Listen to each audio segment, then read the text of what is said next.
Namaskar, spiritual souls. I welcome you to the next chapter, Planting Happiness. This is chapter number 11, and it's going to open the new ways for you to live a happy life. You must be very well aware of nature's universal law. As you sow, so shall you reap. Right? So, today we shall explore the law of nature. Today is the day to make wish and sow it in a flower pot. Simple task है. एक wish लिखेंगे और एक flower pot लेंगे और उसके अंदर इस विश को बीजना है. सो जो बीजते हैं वही मिलता है ना. This is an amazing exercise to have manifestation of your wish instantly. Trust me, जिन लोगों ने भी अभी तक इसको किया है उनकी विश मैनिफेस्ट हुई है. How you are going to do it? Let's check. You may buy a new pot with a fresh plant or have an old planted flourish pot. आपको एक्चुअली में एक जीवित प्लांट का पॉट खरीदना है. उसमें प्लांट लगा हो या वो नया हो सकता है या आपके घर पे जो प्लांट लगा है वो भी आप ले सकते हैं. Okay. The task for the day, make a wish and write it on a paper into the present tense. आपकी विश प्रेजेंट टेंस में होना चाहिए. If you are saying I want to be a billionaire, that's not a positive wish.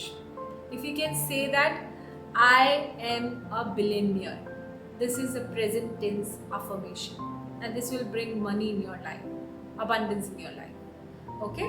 The wish must be written in such a way wherein you have felt that wish is already granted and you are living it.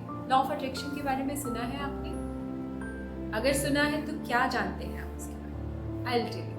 Law of attraction का मतलब है जब आपका mind, body and soul एक ही तरह का विचार जी रहे हैं, वो है law of attraction. It means कि अगर आप एक विश रख रहे हैं कि आपका अपना एक घर हो और आप उसको फील भी कर पा रहे हैं कि आप उस घर के लॉन में बैठे हैं और चाय पी रहे हैं, तो ये विश मैनिफेस्ट हो सकती है.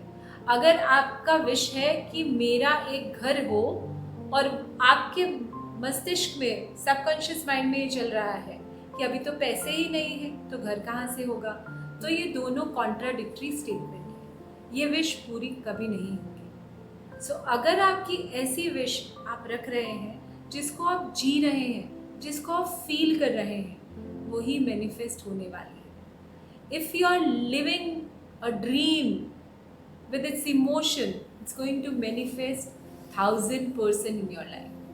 Suppose मुझे एक घर लेना है तो मेरी वो विश कैसी हो सकती है कि मैं उस घर में अपने बच्चों के साथ, अपनी फैमिली के साथ खाना खा रही हूँ, डाइनिंग टेबल पे खाना लगा है और आपकी इमोशंस उस तरह से उभर रही हैं. क्या क्या खाना बना है, उसकी खुशबू आ रही है, सब बैठे हैं, सब हंसी मजाक कर रहे हैं. This is what you are going to experience. This wish is going to manifest 1000%, 100%.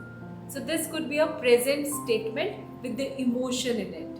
If you are having this, it is going to manifest instantly. Trust me. Feel the feelings while writing it. Sow this wish into the soil of the flower pot, as you do while planting a new seed. जब आप लिख भी इस wish को रहे हैं तो आपके अंदर वो फीलिंग्स होनी चाहिए.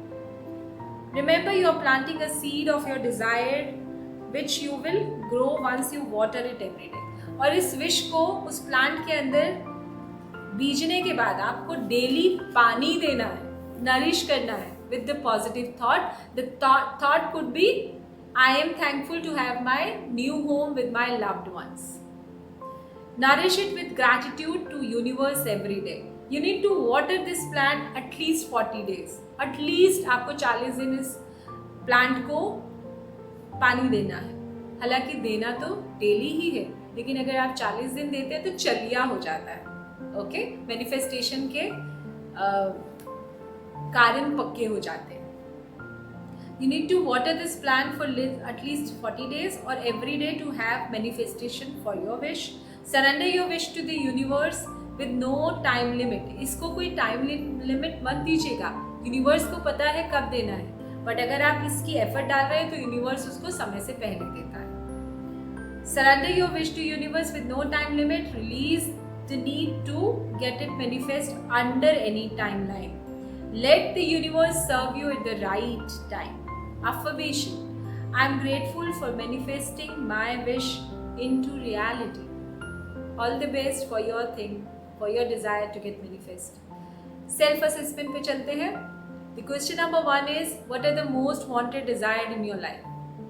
Number 2, do you feel whatever you desire you get that? Number 3, write 3 of your wishes which have been fulfilled earlier in your life. ऐसी 3 wishes लिखिए जो पहले पूरी हो चुकी हैं. What do you think is stopping you from having every wish in your life? क्या stop करता है आपको कि हर एक डिज़ायर पूरी नहीं हो पा रही है? लिखिए. Are you willing to wait for the right time for the wish to get manifest? क्या आप सच में इच्छा रखते हैं कि आपकी जो विश है सही समय पर आपको मिल जाए? If yes, write down. So this is it for the today's chapter. See you in the next chapter. That's going to be honoring self skill and talents. Bye bye.